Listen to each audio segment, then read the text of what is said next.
মহানগর নামক গ্রামে পূজা তার চাচি কামিনীর সঙ্গে থাকত। কামিনীরও একটি নিজের মেয়ে ছিল, তার নাম ছিল সান্ধিয়া। আর পূজা দেখতে একটু কালো ছিল, তাকে কেউ পছন্দ করত না। ওদিকে কামিনীর মেয়ে সান্ধিয়া দেখতে খুবই সুন্দরী ও ফর্সা ছিল, আর তার সৌন্দর্যের প্রতি অহংকারও ছিল প্রচুর। বাড়ির সবাই পূজার কালো রঙের সাথে নিজেদেরকে কম্পেয়ার করত ও পূজাকে ছোট করত। এসব নিয়ে পূজা খুবই কষ্টে ছিল। পূজার তাদের দেওয়া কষ্ট সহ্য করা ছাড়া আর কোনো উপায় ছিল না। পূজা সান্ধিয়ার সঙ্গে একই স্কুলে লেখাপড়া করত। সান্ধিয়া একেবারে পছন্দ করত না যে পূজা তার স্কুলে পড়ুক। এজন্য সান্ধিয়া বিরক্ত হয়ে তার মায়ের কাছে অভিযোগ করলো। মাম্মি মাম্মি, এটা তুমি কি করেছো? এই কালির কয়লা পূজাকে আমি বাড়িতেই সহ্য করতে পারি না, এরপর আবার স্কুলে দিয়েছো। তুমি জানো না কালো মানুষকে আমি দেখতে পারি না? আর আমার বান্ধবীরা যদি জানে ও আমার কাজিন, তাহলে আমার কতটা ইনসাল্ট হবে বলো। সান্ধিয়া মামনি, তুমি তো জানো ওই কালো বান্ধবীকে আমিও তো পছন্দ করি না। ওকে দিয়ে তো সারাদিন বাড়িতে চাকরানির মতোই কাজ করায়, তবুও তোমার বাবা যে শোনে না, কি করার আছে? আল্লাহ জানে যে বাবা ওর মধ্যে কি পেয়েছে। সান্ধিয়া, তুই ওকে চাচাতো বোন মনে করতে যাবি কেন? ও চাকরানি, তুই চাকরানি মনে কর। আর 2 ক্লাস পড়ে ও কি না বা হতে পারবে, পড়ুক না কেন, তোর আব্বু তো শোনে না। আচ্ছা ঠিক আছে মাম্মি, আমি তোমার কথা মেনে নিলাম। এরপর আমি দেখছি যে চাকরানির বাচ্চা চাকরানি পূজাকে কি করা যায়। পূজা ও সান্ধিয়া দুইজনে একসঙ্গে স্কুলে গেল। স্কুলে যাবার পরে সান্ধিয়ার কিছু বান্ধবী পূজাকে দেখে অনেক হাসাহাসি করলো আর বলল, আরে আরে সান্ধিয়া, তুই কার সাথে স্কুলে এসেছিস? দেখে তো মনে হচ্ছে কালো বান্দর কোনো জাদুকর সার্কাস খেলার জন্য মনে হয় নিয়ে এসেছে। আমার হাসিটা থামছে না রে। ফ্রেন্ডসরা, তোমরা কি জানো আমার বাবার কেমন স্বভাব? আমার বাবা অনেক নরম ও দয়ালু মনের, বুঝলে? আর এ হচ্ছে আমার বাড়ির কাজের মেয়ে। আমার বাবা ওই কাজের মেয়ের প্রতি দয়া করে তার মেয়েকে স্কুলে ভর্তি করে দিয়েছে। ওর মায়ের তো সামর্থ্য নেই ওকে লেখাপড়া শেখানোর, বুঝলি? আমারও তো ওকে একেবারে পছন্দ হয় না। তোরা কি জানিস না যে কালো মানুষ আমার চোখের বিষ? তবুও বাবার খুশিকে টিকিয়ে রাখার জন্য আমি সহ্য করে আসছি। সান্ধিয়া, ওকে তুই যখন সাথে করে এনেছিস তখন এক কাজ করিসনি কেন? ওর মুখে গাবলা গাবলা পাউডার মাখিয়ে দে আর অনেক ভালো ব্র্যান্ডের লিপস্টিক ঠোঁটে লাগিয়ে দিস, নইলে মনে হচ্ছে কালো কাওয়া। শোনো, তোমরা স্কুলে এসেছো লেখাপড়া করার জন্য নাকি মানুষকে নিয়ে মজা করার জন্য? বলো, আমি কালো এতে আমার কি দোষ? যদি তোমরা কালো হতে আর তোমাকে নিয়ে কেউ এরকম করতো, তাহলে তোমাদের কেমন লাগতো বলো? পূজা এভাবে তাদেরকে উত্তর দিল ঠিকই, কিন্তু তার মনের মধ্যে দুঃখ রয়ে গেল। স্কুলের বেঞ্চের এক কোণে বসে সে অনেক জোরে জোরে কাঁদতে লাগলো। স্কুল ছুটির পরে পূজা বাড়িতে চলে আসলো আর ঘরের এক কোণে বসে তার মা বাবাকে স্মরণ করে খুবই কান্না করতে লাগলো। এদিকে পূজা মনের দুঃখে কান্না করছিল, ওদিকে সান্ধিয়া পূজার রুমে এসে বলল, এই যে কালো বান্ধবী, তোকে নিয়ে স্কুলে গেলাম, স্কুলের ছাত্রছাত্রীরা তোকে সবাই কি বললো? এতে কি তোর কোনো লাজ শরম হয়েছে নাকি আবারও স্কুলে যাবি? তার চেয়ে আমি তোকে পরামর্শ দেই, শোন, তোর আর স্কুলে যাওয়ার প্রয়োজন নেই। লেখাপড়া করে তোকে চাকরি দেবে কে? দেখতি তো বান্ধবীর মতো। তুই আজ থেকে বাহিরেও যাবি না, বাড়ির ভিতরে থাকবি আর ঘরের কাজ করবি, ঠিক আছে? সান্ধিয়া, বাহিরের মানুষ তো আমাকে নিয়ে মজা করে, তার সঙ্গে তুমিও কেন এরকম করো? তুমি তো আমার নিজের চাচাতো বোন, তুমি তো আমার দিকে সাপোর্ট করতে পারো, তাই না বলো? বাহিরের লোকজন আর তুমি যতই আমাকে নিয়ে ঠাট্টা করো, আমি লেখাপড়া কখনোই ছাড়বো না। আমি আমার পড়াশোনা চালিয়ে যাব। হতে তো পারে যে বড় হয়ে আমি একদিন অনেক বড় অফিসার হয়েছি। স্বপ্ন স্বপ্ন দেখতে থাকো, স্বপ্ন দেখতে তো আর টাকা লাগে না। এটা মনে রাখিস যে তোর স্বপ্ন স্বপ্নই থেকে যাবে, কখনো তা বাস্তবে রূপ ধারণ করবে না। এরপরে পূজা সেখান থেকে রাগ করে চলে গেল ও ঘরের কাজ করতে লাগলো। ঘরের সমস্ত কাজকাম সেরে সে পড়াশোনা করতে বসলো। পূজা খুবই মন দিয়ে পড়াশোনা করত। কিছুদিন পরে পরীক্ষার রেজাল্ট বের হলো। পূজা অনেক ভালো নম্বর পেয়ে পাস্ট হলো। পূজার টিচার পূজার উপরে খুবই খুশি হলো ও পূজার অনেক প্রশংসা করলো। ওদিকে সান্ধিয়ার উপর খুবই রেগে গেল আর বলল, পূজা, তুমি তো মন দিয়ে লেখাপড়াই করো না, সব সময় মেকআপ আর ফ্যাশন নিয়ে আছো। এটা প্রতিষ্ঠান, এখানে পড়াশোনার দাম, এখানে তোমার সাজুগুজুর কোনো মূল্য নেই। ভালো করে পড়ালেখাতে মন দাও, নইলে আমি তোমার বাবার কাছে তোমার সম্পর্কে অভিযোগ করব বলে দিলাম। টিচারদের এরকম অপমানের কারণে সান্ধ্যা একেবারে রেগে আগুন হয়ে গেল। সে পূজার প্রতি খুবই রেগে গেল ও তার প্রতিশোধ নেওয়ার জন্য উঠে পড়ে লাগলো। সে তার বান্ধবীদেরকে বলল, কাঞ্চন, দেখেছিস ওই কালো বান্ধবীর জন্য আমাকে কতটা অপমান হতে হলো। আমি এমন এক কাজ করব যে সারা জীবনের জন্য ওর যেন মনে থাকে। সান্ধ্যা ও তার বান্ধবী কাঞ্চন দুইজনে মিলে একটি প্ল্যান করলো। পরের দিন যখন পূজা স্কুলে আসলো তখন সে পূজাকে বলল, পূজা, আমার বান্ধবীর বোনের কাছে অনেক সুন্দর একটি ক্রিম আছে। ওই ক্রিমটা লাগালে তোমার কালোটা অনেকটা দূর হয়ে যাবে আর তোমার দাগও থাকবে না। তুমি এটা ব্যবহার করে দেখতে পারো। কাঞ্চন, হঠাৎ করে আমাকে ভালোবাসতে শুরু করলে? বুঝতে পারলাম না, নাকি আমাকে কষ্ট দেওয়ার জন্য কোনো প্ল্যান তৈরি করে রেখেছো মনে মনে? বলো তো। উফ, না না পূজা, তুমি যেটা মনে করছো সেটা নয়। আসলে আমি তোমাকে হেল্প করতে চাই আর আমিও তোমার কাছ থেকে হেল্প নিতে চাই। তুমি লেখাপড়ায় অনেক ভালো না? তুমি আমাকে সাহায্য করবে? আমি তোমার সঙ্গে ফ্রেন্ডশিপ করতে চাই পূজা। তুমি তো সান্ধিয়ার বান্ধবী। যদি সান্ধিয়া এসব জানে যে তুমি আমার উপকার করতে চাচ্ছ আর আমার বান্ধবী হতে চাইছো, তাহলে তো সান্ধিয়া তোমার উপরে রাগ করবে। পূজা, তুমি এ নিয়ে ভেবো না, আমি ওকে সামলে নিব, ওকে বোঝাবো। তুমি বলো, তুমি কি সেই ক্রিমটা নিতে চাও? আমি কি আনবো তোমার জন্য? আচ্ছা ঠিক আছে, তুমি যদি সত্যি বলে থাকো তাহলে আমার জন্য এনো, আমি একবার ব্যবহার করেই দেখি। পরের দিন কাঞ্চন সেই ক্রিমটি নিয়ে আসলো আর পূজাকে বলল, পূজা, এই যে নাও আয়ুর্বেদিক ক্রিম। এটা তুমি প্রতিদিন ঘুমানোর সময় লাগাবে। দেখবে আস্তে আস্তে তোমার কালো রং দূর হয়ে গেছে আর মুখের দাগগুলো থাকবে না। পূজা বিশ্বাস করে সেই ক্রিমটি কাঞ্চনের কাছ থেকে নিল। সে বাড়ি চলে গেল স্কুল ছুটির পরে। যখন রাত্রি হলো সে মুখে সেই ক্রিমটি লাগিয়ে ঘুমিয়ে পড়ল। পরের দিন সকালে যখন পূজার ঘুম ভাঙলো, পূজা আয়নাতে তার চেহারায় দেখলো তার চেহারা আগের চেয়েও অনেক বেশি খারাপ হয়ে গেছে। পূজার চেহারার দাগ আরো অনেক বড় বড় হয়ে গেছে, আরো বিশ্রী হয়ে গেছে তার চেহারা। পূজা স্কুলে গিয়ে কাঞ্চনের কাছে গিয়ে বলল, কাঞ্চন, তুমি এটা কি করেছো? দেখো তো আমার মুখটা আরো বেশি খারাপ হয়ে গেছে। খারাপ হয়েছে তো কি হয়েছে, আগে থেকে তো তুমি বিশ্রী ছিলে। আর তাছাড়া এটা আমি করিনি, এটা হচ্ছে সান্ধিয়ার প্ল্যান।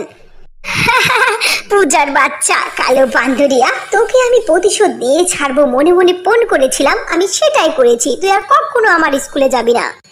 পূজা অনেক কষ্ট পেল আর সে কান্না করতে করতে বাড়ি না ফিরে গিয়ে জঙ্গলের মধ্যে গেল। জঙ্গলের মধ্যে বসে খুবই কান্না করতে লাগলো। সে সময় একটি পরী প্রকট হয়ে গেল আর বলল, পূজা, তুমি কান্না করো না, আমি তোমার দুঃখ সম্পর্কে সব জানি। আমি তোমাকে সাহায্য করতে চাই। এই যে নাও জাদুর পাউডার ও লিপস্টিক। এই পাউডার লাগানোর সঙ্গে সঙ্গে তুমি দেখতে অনেক সুন্দরী হয়ে যাবে আর এই লিপস্টিক লাগানোর সঙ্গে সঙ্গে তোমার কালো ঠোঁট গোলাপি হয়ে যাবে। এই জাদুর পাউডার ও লিপস্টিক তোমাকে সব সময় সাহায্য করবে, সকল বিপদ আপদেও রক্ষা করবে। পরীর দেওয়া লিপস্টিক ও পাউডার পেয়ে পূজা খুবই খুশি হলো। সেগুলো নিয়ে পূজা বাড়িতে চলে আসলো। বাড়িতে এসে সে তার মুখে ও ঠোঁটে জাদুর দেওয়া পাউডার ও লিপস্টিক লাগালো। লিপস্টিক ও পাউডার লাগানোর সঙ্গে সঙ্গে পূজা দেখতে খুবই সুন্দরী হয়ে গেল। পরের দিন যখন পূজা স্কুলে গেল তখন তাকে দেখে সবাই অবাক হয়ে গেল। সান্ধিয়া তো হিংসে জ্বলে যাচ্ছিল। অবশেষে সান্ধিয়া পূজার কাছে এসে বলল, এই ফকিনীর বাচ্চা, বল কি হয়েছে? তুই মুখে কি লাগিয়েছিস? তুই আমার থেকেও বেশি সুন্দরী হলি কি করে? পূজা সান্ধিয়ার কাছে জাদুর পাউডার ও লিপস্টিক সম্পর্কে সব সত্য কথা বলে দিল। সব শুনে সান্ধিয়া পূজার কাছ থেকে জোর করে জাদুর লিপস্টিক ও পাউডারটি কেড়ে নিল ও তার মুখে অ্যাপ্লাই করলো। জাদুর পাউডার ও লিপস্টিক লাগানোর কিছুক্ষণ পরে সান্ধিয়া একেবারে কুৎসিত কালো হয়ে গেল। সান্ধিয়া তার চেহারা দেখে খুবই কষ্ট পেল ও জোরে জোরে কান্না করতে লাগলো। তখন জাদুর পাউডারের মধ্যে থেকে আওয়াজ আসলো, সান্ধিয়া, তুমি আসলে খুবই খারাপ মেয়ে। তুমি তোমার কর্মের প্রতিদান পেয়েছো। তুমি সারাটা জীবন এরকম কালো হয়ে কাটাবে। সান্ধিয়া, তোমার ঠোঁট চিরজীবনের জন্য কালো থেকে যাবে। যত দামি ব্র্যান্ড দিয়ে তুমি লিপস্টিক পরো না কেন, তোমার কালো ঠোঁট কখনোই ঢাকবে না। তোমার অনেক অহংকার ছিল না, দেখো এখন তোমার অহংকার ভেঙে টুকরো টুকরো হয়ে গেল। সুইটি ও শিবানী দুই বোন বাজারের কিনারে একটি দোকান খুলেছিল। তারা দেখলো কিছু লোক হাতে লাঠি নিয়ে তাদের দিকে ধেয়ে আসছে। আপু, এই লোকেরা কারা আর লাঠি নিয়ে আমাদের কাছে কেন আসছে?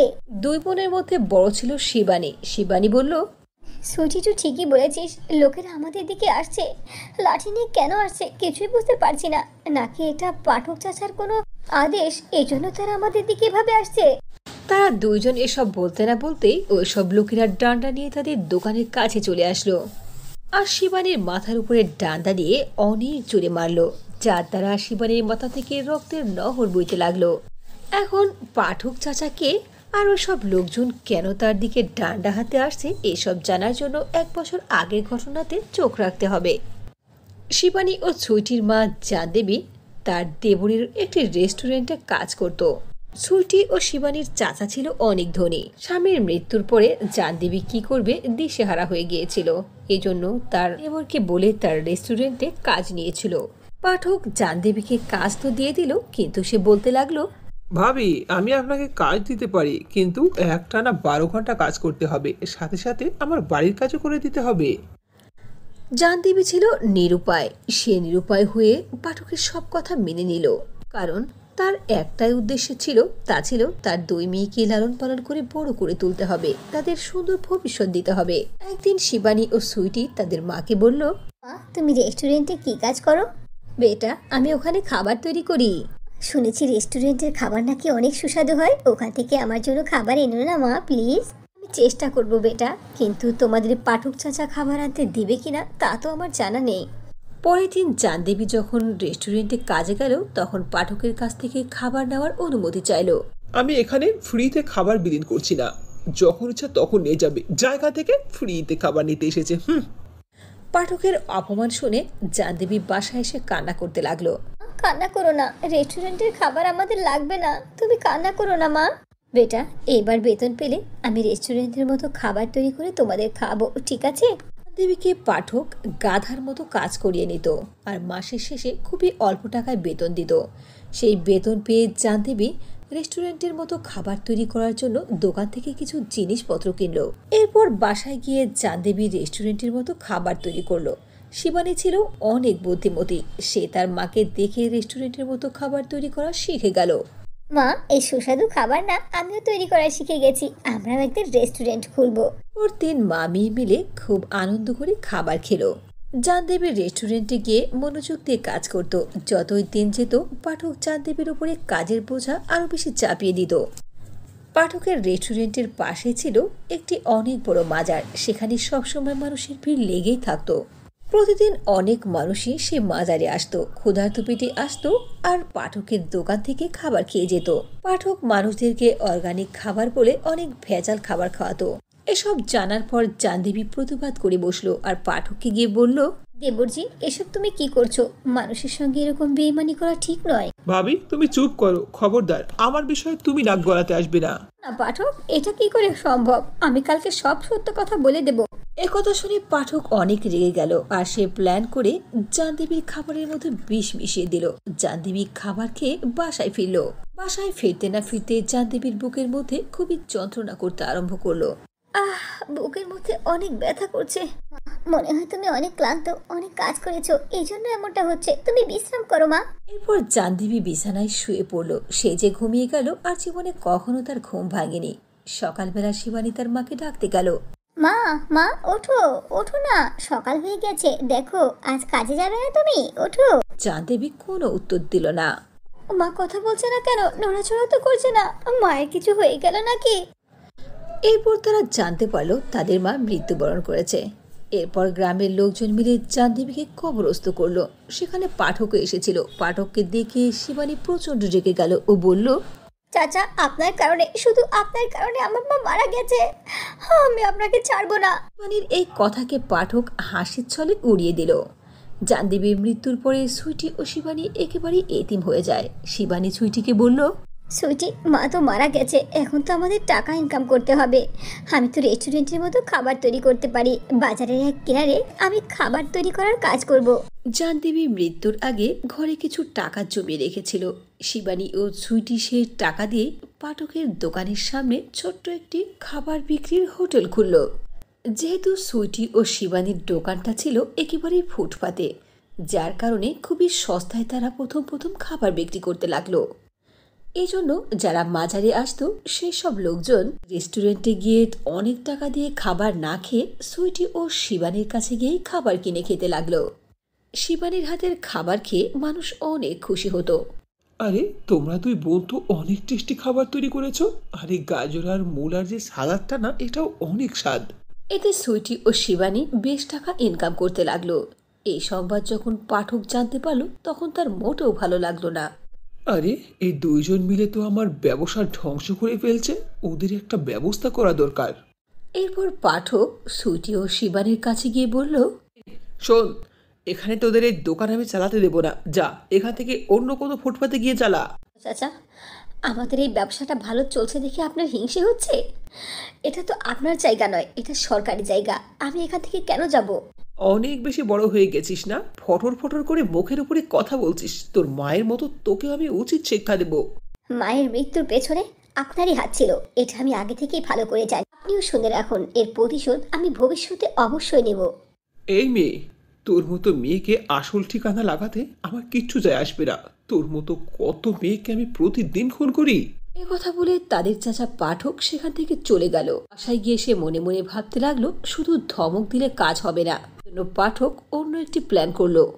পরের দিন পাঠক গ্রামের সব লোকদেরকে জানিয়ে দিল সুইটি ও শিবানী তাদের খাদ্য সুস্বাদু করার জন্য বিভিন্ন রকম কেমিক্যাল মিক্স করে। পাঠক ভাই, এ কি বলছেন? ওই দুই বোন খাবার সুস্বাদু করার জন্য কেমিক্যাল মিশায়? ভয়ঙ্কর কেমিক্যাল। আপনি কোনো টেনশন করবেন না, ওদের দুজনকে আমরা আসল ঠিকানা লাগিয়ে দেব। এ কথা বলে গ্রামের লোকজন লাঠিসোঁটা নিয়ে তাদের দুই বোনের দিকে অগ্রসর হতে লাগলো। সুইটি ও শিবানী কিছুই বুঝতে পারল না যে লোকজন কেন তাদের দিকে এভাবে ধেয়ে আসছে। এই লোকেরাই শিবানীর মাথার উপরে অনেক জোরে আঘাত করেছিল। মাথা থেকে প্রচুর রক্ত বের হওয়ার কারণে শিবানী অজ্ঞান হয়ে পড়ে গেল। আবু, ওঠো, তোমার কিচ্ছু হবে না। ওঠো তুমি, কেউ আমাকে সাহায্য করো, আমার আবুকে হাসপাতালে নিয়ে চলো।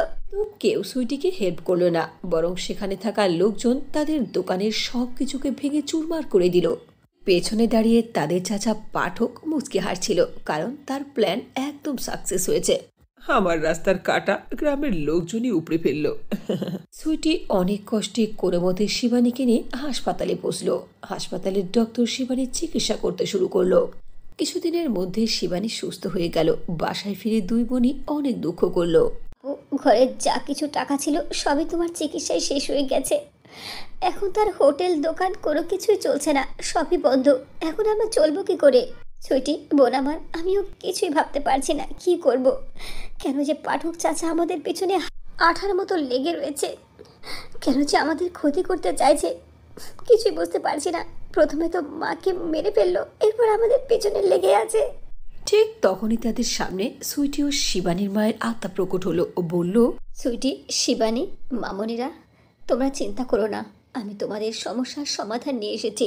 শিবানী বেটা, তুমি ঠিকই ধরেছ। ওই পাঠকই আমাকে এভাবে খাবারের মধ্যে বিষ মিশিয়ে দিয়েছিল, এই জন্যই আমি মারা গেছি।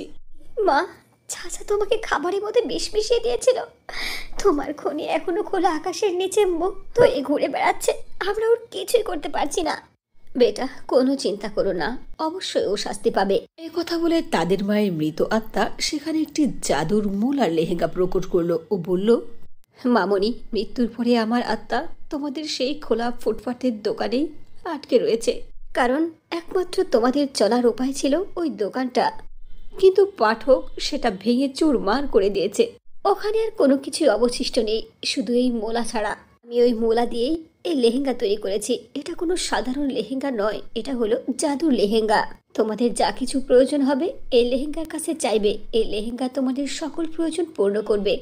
আর এই লেহেঙ্গাই তোমাদের পাঠক চাচাকে উচিত শিক্ষা দেবে। তুমি এই লেহেঙ্গা পরে নাও, এই লেহেঙ্গা পরলে তুমি অদৃশ্য হয়ে যাবে বেটা। আমি এখন চলে যাচ্ছি। এই কথা বলে জানদেবীর মৃত আত্মা সেখান থেকে অদৃশ্য হয়ে গেল। আপু, প্রথমে ওই পাঠক চাচাকে উচিত শিক্ষা দিতে হবে। তুমি এই লেহেঙ্গাটা পরে নাও। সুইটির কথা শুনে শিবানী সেই জাদুর মোলার লেহেঙ্গা পরে নিল। সঙ্গে সঙ্গে সে অদৃশ্য হয়ে গেল। এরপর প্রথমে সে পাঠকের ঘরে গেল। মানুষ সারা শুধু শুধু মোলার লেহেঙ্গার সামনে চলতে দেখে পাঠক ভয় পেয়ে গেল। কে তুমি? আমি কে এটা জানার তোর কোনো প্রয়োজন নেই। আমি তোর কি করতে এসেছি শুধু এটা জেনে নে। পর্যন্ত তুই অনেক অন্যায় করেছিস, অনেকের জীবন নষ্ট করেছিস, আর নয় আজ তোকে উচিত শিক্ষা পেতেই হবে। কথা বলে শিবানী তার জাদুর মুলার লেহেঙ্গার মাধ্যমে পাঠককে অনেক উঁচুতে করলো, এরপর উঁচু থেকে তাকে নিচে ফেলে দিল।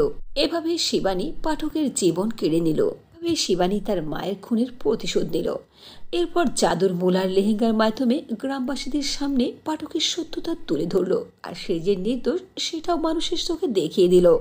যে পাঠকের কথা শুনে গ্রামের লোকজন সুইটি ও শিবানীর উপরে অত্যাচার করেছিল, সেই গ্রামের লোকজন নিজে চোখেই দেখে নিল যে পাঠক নিজেই খাবারের মধ্যে কতটা গরমিল করত, কেমিক্যাল মেশাতো। সত্য কথা জানার পরে গ্রামের লোকেরা খুবই অনুতপ্ত হলো। এরপর সুইটি ও শিবানীর কাছে ক্ষমা প্রার্থনা করলো। এরপর শিবানী ও সুইটির দুইজন মিলে জাদুর লেহেঙ্গার সাহায্যে অনেক বড় একটি রেস্টুরেন্ট খুললো আর টাকা ইনকাম করতে লাগলো। ভাবে জাদুর মোলার লেহেঙ্গার মাধ্যমে তার মায়ের খুনের প্রতিশোধ নিল।